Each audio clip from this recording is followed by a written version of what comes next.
Matagumpay na ginanap ng ABS-CBN ang kanilang Star Magic Ball 2023.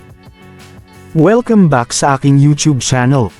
Ngayon ay pag-uusapan natin ang mga artistang talaga namang kuminang ng husto kagabi sa ABS-CBN Ball. Number 1. Bel Mariano. Talaga namang pang-leading lady look na ang aura ng Gen Z phenomenal artist na si Bel Mariano. Sa kanyang champagne ball gown na dinisenyo ni Michael Leyva, ay lutang ang kanyang best features. Pinag-usapan online ang suot ng aktres at trending ito sa Twitter world. Ang kanyang mga alahas naman na nagkakahalaga ng milyon, ay from the worldwide jewelry na Bulgari. Lumabas si Bel na suot ang isang ball gown at kalaunan ay nagpalit ito ng body-hugging dress at nanalo bilang Stars of the Night at Power Couple kasama ng kanyang partner na si Donnie Pangilinan. Number 2, Francine Diaz. Lumabas naman ang ganda ni Francine Diaz sa kanyang body-hugging dress na dinisenyo ni Elizabeth Halley.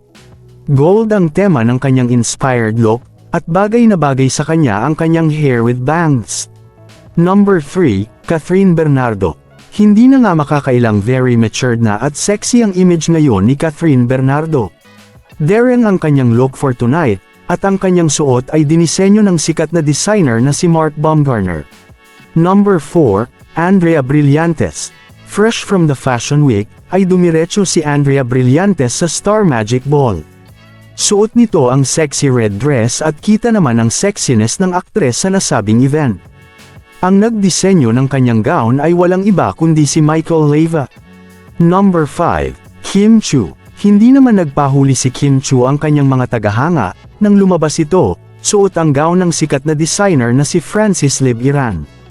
Isa si Kim Chiu sa pinag-usapan sa nasabing Star Magic Ball dahil bagay na bagay ang kanyang suot at lumabas ang kurba ng kanyang katawan.